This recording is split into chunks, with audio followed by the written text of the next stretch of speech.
Gemma Gaudette is an award-winning journalist, talk show host, and reporter. While working as a television news anchor in Tampa, Florida, Gemma covered major national stories, including Hurricane Katrina, NASA's return to flight after the Columbia disaster, and the 2006 presidential election, where she interviewed both President George W. Bush and Senator John Kerry. Gemma now resides in Boise, Idaho, and is the host of Idaho Matters, Boise State Public Radio's daily talk show, which broadcasts live Monday through Friday at noon. Gemma, welcome to the podcast. Well, nice to be here, Andrew. It's good to see you again. It's been a while. It has been, yeah. It really has been. It's good to see you. Yeah, how have you been since I moved out of Idaho? What was that, a year and a half ago? Well, you mean right before the pandemic, before the world shut down? Yeah. How's that been? You know, it's been interesting. I mean, it was definitely, I think, interesting in the very beginning. I mean, the thing that I used to always say about broadcasting, the majority of my career was spent in television news. I used to always make this joke, like, the one thing I love is that I can't anchor the news from my house. Well, guess what? I can host a live talk show from my house. And that's what I've been doing. And it was definitely a learning curve. But now I frankly can't imagine not doing it like this. So that's what's been really fascinating, is I think how you adapt, right? Yeah. Yeah. Was that scary when it all kind of started going down? I mean, on the one side, that's, you're in a perfect position to be able to be in the forefront talking about all these issues. But at the same time, you're also dealing with having to broadcast from your home and deal with, figuring out these issues for yourself. So what was that like? For me, I think the biggest concern that I had was that I believe one of my biggest strengths is being able to talk to someone, right? And it's that face-to-face interaction. And when we were in the studio doing the talk show live, the guests would always be live in the studio with us. And I always felt that just gave you kind of more insight into them, into their comfort level. If they were talking, you could nod, you could, if you needed to, like, maybe have them, wrap things up, you could kind of give them a little signal to wrap things up. So, but you could, for me, I really liked that one-on-one interaction with guests. And I felt that that's what made me a good interviewer. So to all of a sudden have that taken away, I was like, how am I going to do this? Right now, granted, I've had 25 plus years in this industry, but it was still like, how will I be able to make this work and make it sound as good and connect with my guests when I don't see them, when it's just audio? And what I found was that for probably about the first month, when the show, every time the show would be finished, I would have the worst headache, because all of a sudden I had to use a different sense. I really had to listen in a way that I didn't have to listen when someone was right in front of me, because you're getting that physical interaction.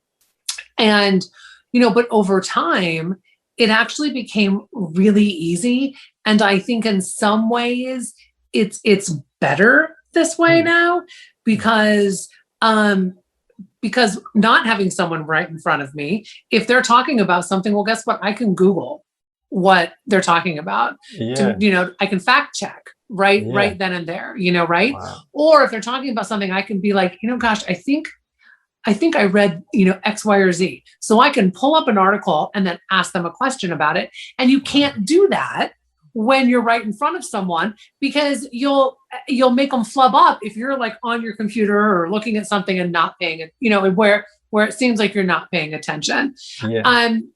So it's been interesting, but I think, frankly, the show actually sounds better and is done better because of us having to do what we did. Interesting. Do you think that you would have been able to do that had you not had the experience that you do have? I mean, would you be able to pivot like that if you were maybe a little bit less confident as an interviewer? I think you would have had to, right? Yeah. Would it have been easy? Probably not. Yeah. But you would have had to do that. And I have to tell you, if the pandemic hadn't happened, I would have never, ever seen myself having a studio in my house and doing the show live in my house. Never would I have seen that happening, nor would have I have been open to it. Yeah. Yeah, this whole pandemic thing kind of changed a lot for a lot of people. Yeah. So, you mentioned earlier that you have spent most of your career in television. How did you originally get into TV? Well, so I knew going into college that I wanted to study. I wanted to study a broadcast communication. So I looked at universities that had very good journalism programs. And I was lucky enough that one of the top 5 journalism schools in the country happened to be Washington State University, which was also in the state that I grew up in. So I grew up in Washington. So I got to go to an in-state school and have this experience. So I just knew that that's what I wanted to do. And then just, in college took the steps to, to take that track of broadcasting and everything. And at WSU, I mean, they have their own cable channel. So they put a newscast on, they have other shows that you can be a part of. There's a radio station. I mean, there's so many opportunities. Yeah. So I did that. And then I graduated, did an internship. From the internship, got my first job in Roseburg, Oregon, and then just continued to climb the ladder. Basically, every 2 years, packing up my life and moving and taking a new job, and then landed in Boise in 1999 to start the Fox station, and with the plans of being here for 2 years. And I always like to tell people I left for 2 years. I went to Tampa, Florida for a couple of years, but then decided to come back to Boise for lifestyle reasons, frankly.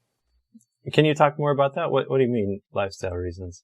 Well, so my husband, we were dating at the time when I got the job offer in Tampa, and I just knew that I needed to take that opportunity. It was kind of a once in a lifetime opportunity to get that big of a job, a morning and noon weekday anchor position, in a top 10 market. That's what Tampa was at the time.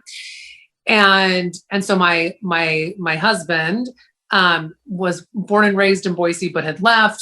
He had moved back. That's when we met, and he bought a house. He was planning on staying, and so I uprooted him.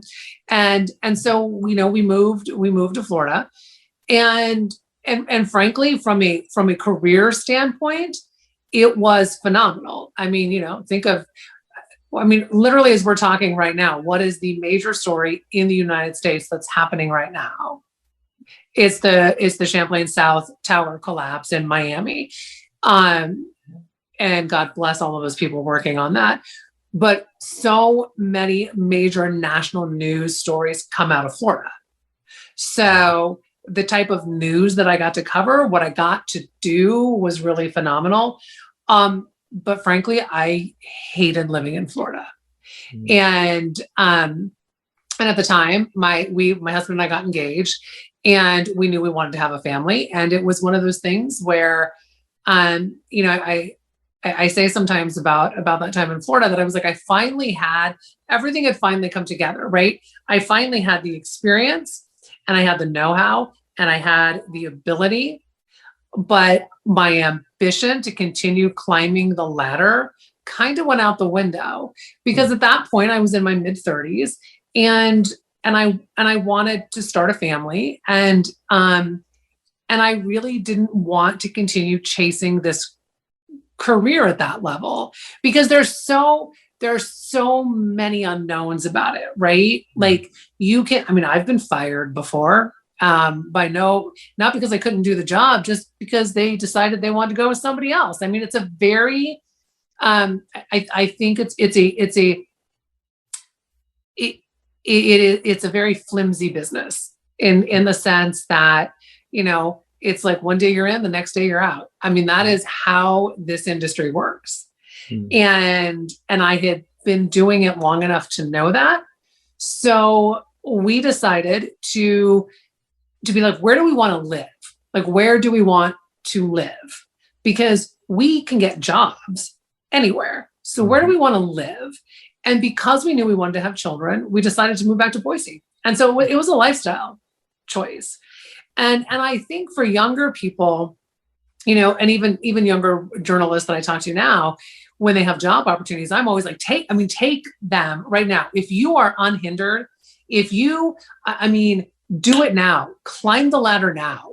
Like, don't be, because when all you have to do is think about yourself or maybe a significant other, it's so much easier than if you start to have kids or you start really to put roots down. It gets harder. So do all of that now, right? Like do it now and see where you can go. Yeah. Was that difficult for you, making that decision to switch from what you had been working on your whole life, basically climbing that ladder, all of a sudden to give all that up? Was that a difficult decision to make? Not at that point in my life. And I think why is because I did go to Tampa. Like the only other thing I wanted to do beyond that is I wanted to be at the network. And it really wouldn't have been that much different. So because I had made it to where I wanted to make it, I could cross that off I could check the box, right? Yeah. Been there, done that. Yeah. And so at that point, it was, my priorities were shifting. And I kind of think that that's just life, right? I mean, there are seasons to our life. So that season of climbing the ladder, of focusing solely on my career, wasn't fulfilling me anymore. And so that's when I think I had to do I think I had to step back and kind of do a gut check of like, okay, if this isn't fulfilling me, and I have literally spent upwards of 14, 15 years at that point getting to this level, but yet it doesn't bring me the joy that climbing that ladder did, then I need to reevaluate where my priorities lie. But I think you should do that at many phases of your life, whether or not you're in journalism or broadcasting or not, right? Yeah. I think we all have those moments in our lives where we need to step back and just reevaluate. Yeah. I mean, I know I've had a couple of those already. Yeah, right. Yeah, absolutely. Most of my life has been like that, reevaluate, take a step, evaluate, reevaluate. Well, right.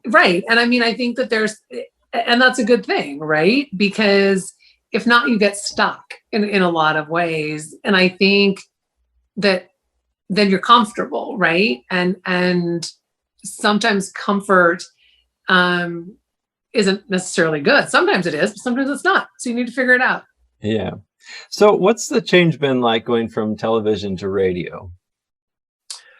It's interesting. I had done radio kind of sporadically during my TV career. I mean, so it wasn't something that was brand new.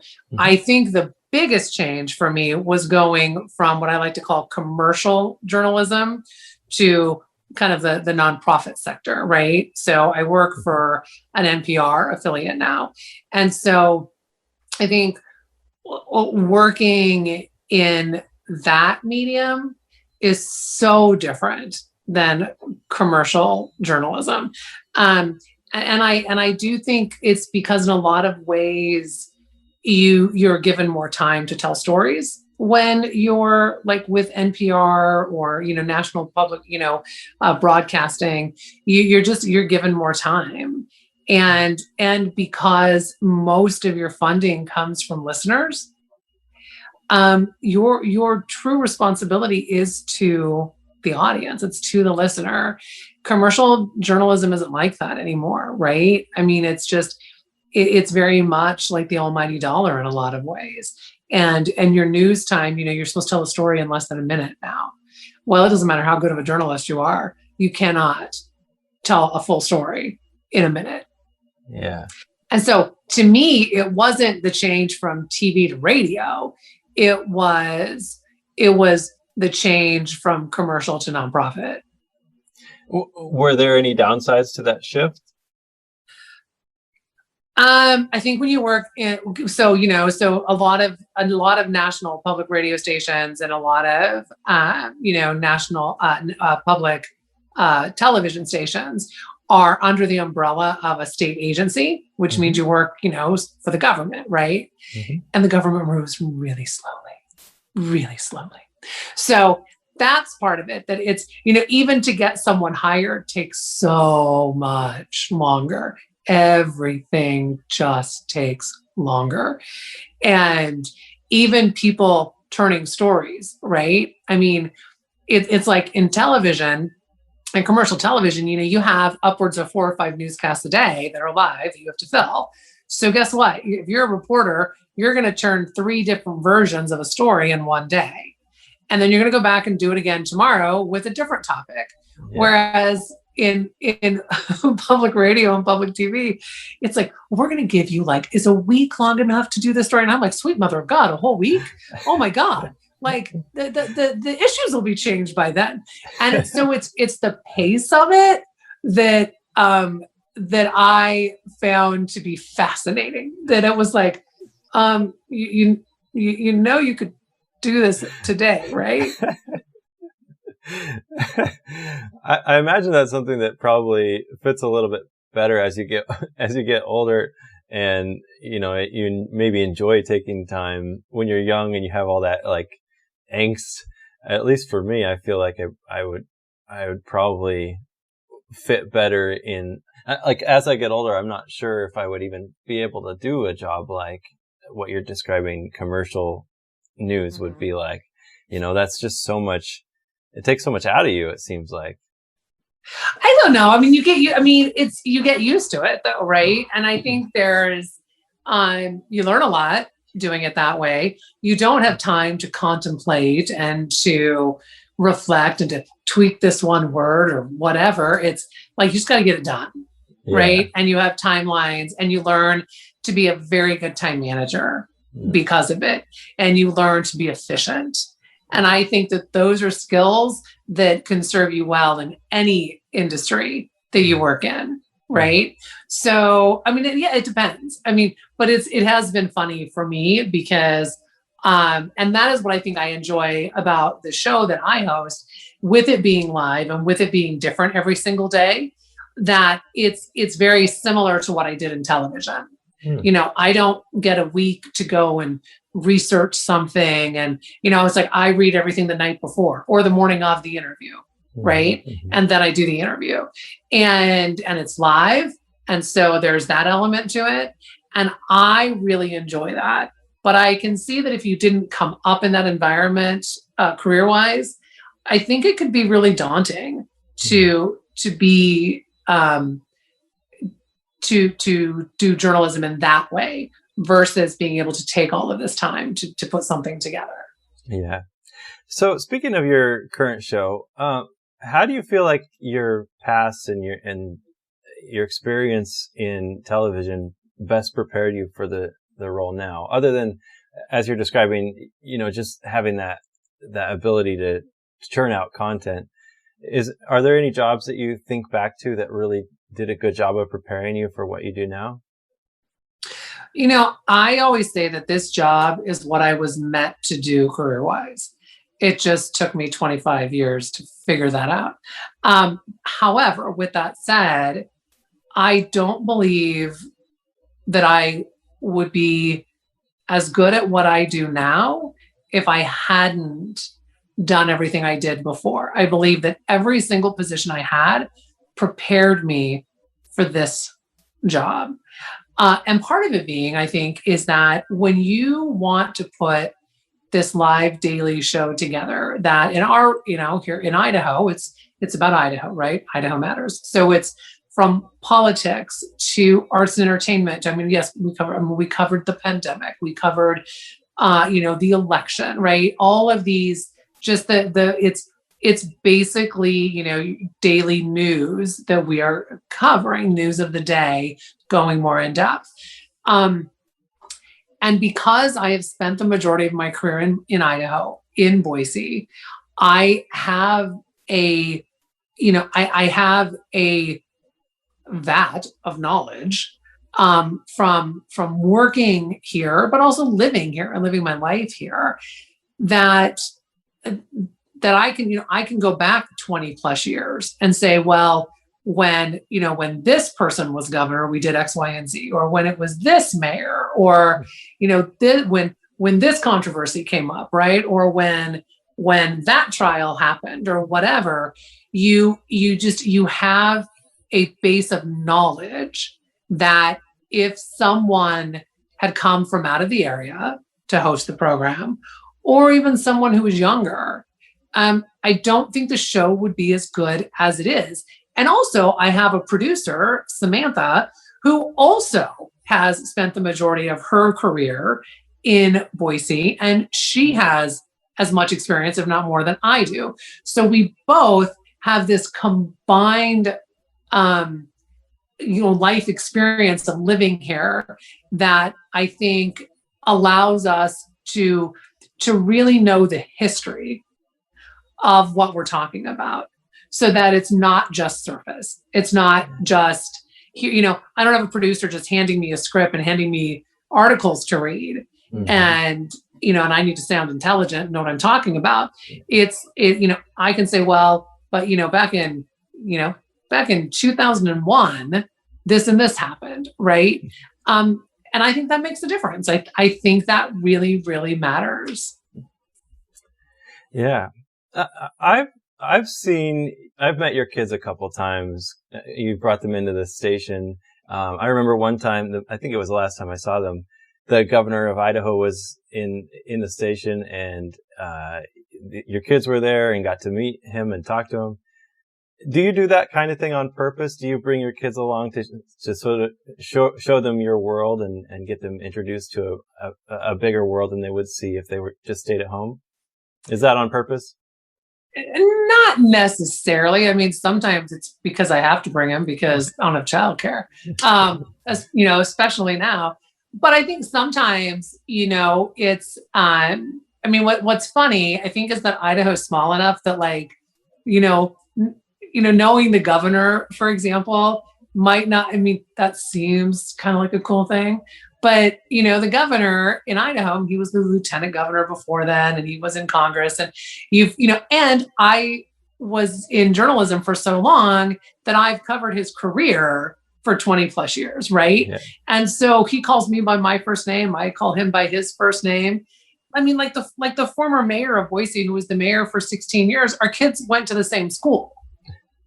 My husband works with his brother. His other brother was one of my husband's high school teachers. That's just because Boise's so small. In so many ways, it's, yes, Boise's growing, but when you've been here a long time, you just have those connections. Yeah. And so it's more that I don't necessarily have my kids go meet someone so they can be like, oh, I met the governor, or I met this, or whatever. Yeah.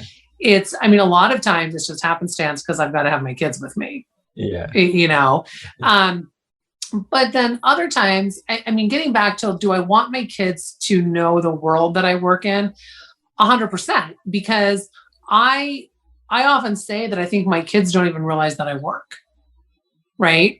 Because one of the things that was very important to me at this, and going back to these seasons of our lives, mm-hmm. I'm in a season of my life where I'm raising children. And that's frankly the most important thing I'm doing in this phase of my life right now.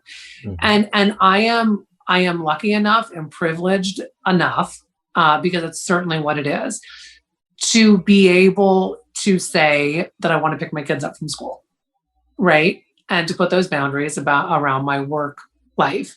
Mm-hmm. So because of that, I pick my kids up from school. And and so when I was still at the station, when they got out of school, I never went back to the station. I was still available, but I didn't go back to the station. So I was always laughing and said, my kids, my husband would take them to school and then I'd pick them up. And it was like, they have no idea that I even like have a job. I swear to God. And then when everything switched to home and I was running to pick them up from school, they did see that, I had to go back to work and go back into the office.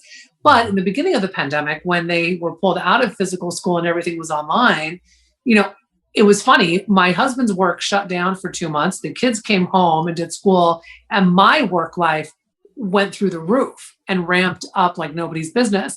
And so I worked even more. And I think it was really the first time that my kids actually truly saw what I did.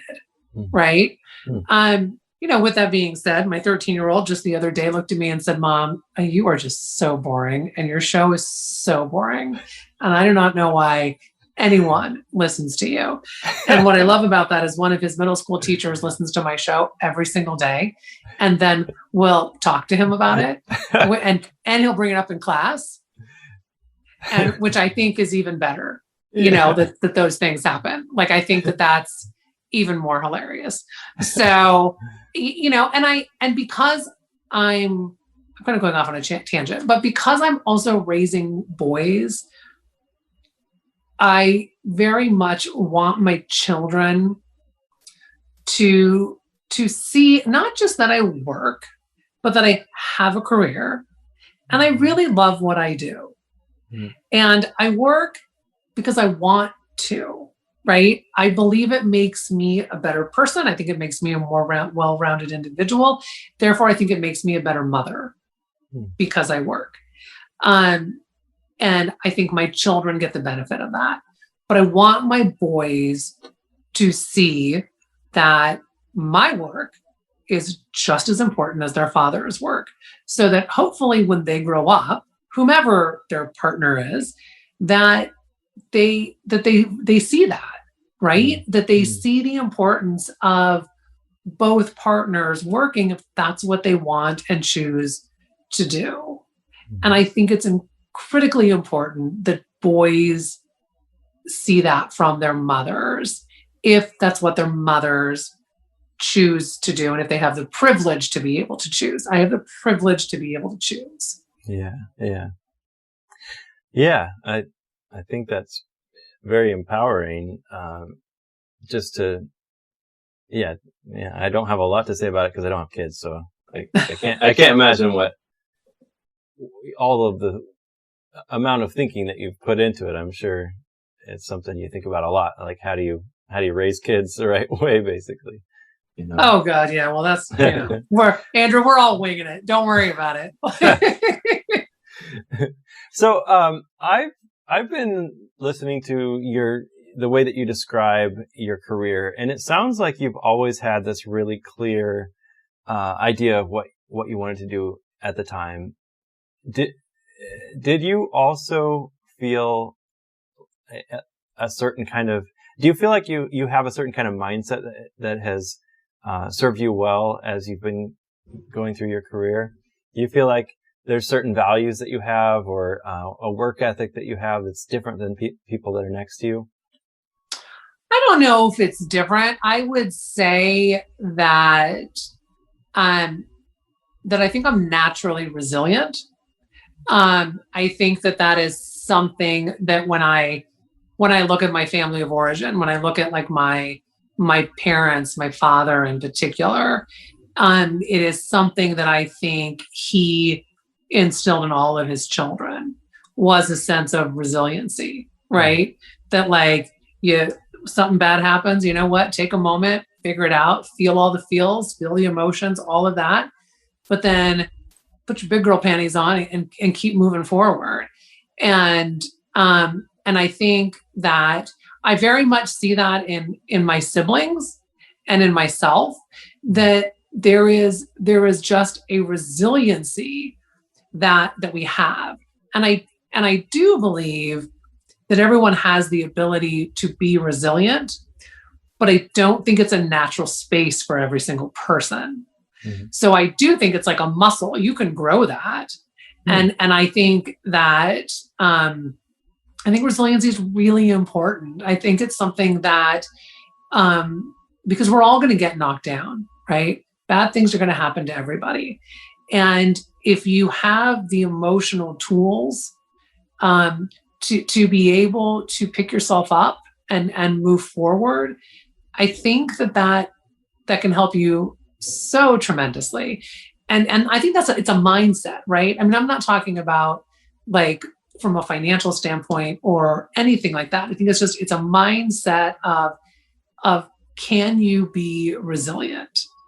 And so I think in some ways, for me, that muscle is just bigger than maybe other people's. But I wouldn't say that I have a different mindset or anything like that. How do you grow that resiliency? Well, I think partly just have bad stuff happen and you figure things. I mean, honestly, I think part of it is that you think, when things happen, you have to figure it out. I do think that some people are, as I said, I think naturally born with it. I mean, I think within my own family, my dad's history of having gone through tremendous loss in his life, and to always be able to move forward with a sense of joy and a sense of gratitude, even though my dad suffered tremendous tragedies in his life. So I think when you're also raised by someone like that, who was always so thankful for his life, right? No matter what the tragedies were, and to be in that place of gratitude, when you are born into that environment, you kind of can't not be resilient, right? And so I think for me, it was frankly just a kind of a serendipitous gift that I was given to be raised by someone like that. And I see that within my siblings as well. And I think how you grow it, frankly, is, that's what a good therapist is for, frankly. I mean, I think there are people to talk to help you be able to grow that resiliency. But I also think too, that also comes from, you have to also make sure you work on your mental health, right? I mean, all of that plays into, if you are in a good headspace and if you're working on those things, then you're building the tools in your toolbox. So that when adversity happens, you can pull more than one tool out and figure it out. I mean, if that makes sense. Yeah, for sure. Yeah, I'm realizing we're over time, so I was going to try to keep it to 30 minutes, but I got one last question, which is, do you have any advice for your younger self, or maybe young women out there who are pursuing a career in journalism? Maybe they dream of being on the network TV, or similar dream to you. What's your advice to those young people? I think, well, the advice I would give my younger self is not to worry so much. Like, it really does all work out. So, like, don't be so full of angst. Like, just don't be so worried about everything, right? Like, and enjoy the now. I had a real problem of always being like, well, once I get this job, once I get to that level, once this happens, and then you forget to enjoy the moment you're in. So, like, I would just tell myself to, like, seriously calm down. I think to young women in particular, I do believe that this industry is still incredibly, incredibly misogynistic, and patriarchal, and stand up to the patriarchy. Like, speak your mind. The things that have been said to me over the years, because I'm a woman, because I'm, in all seriousness, being told that I'm too big of a presence, that I overpower my male co-anchor, that I, have this big voice, and I need to tone it down. I was told to tone it down. And it's like, no, be as big as you want to be, fill the space, and do not put up with this patriarchal idea that, you know, that our careers end at 30, frankly, as women, right? And that and speak your mind honestly. I think that's critically important. I mean, be respectful, right? But don't tolerate bad behavior. Just don't, because you will run into it.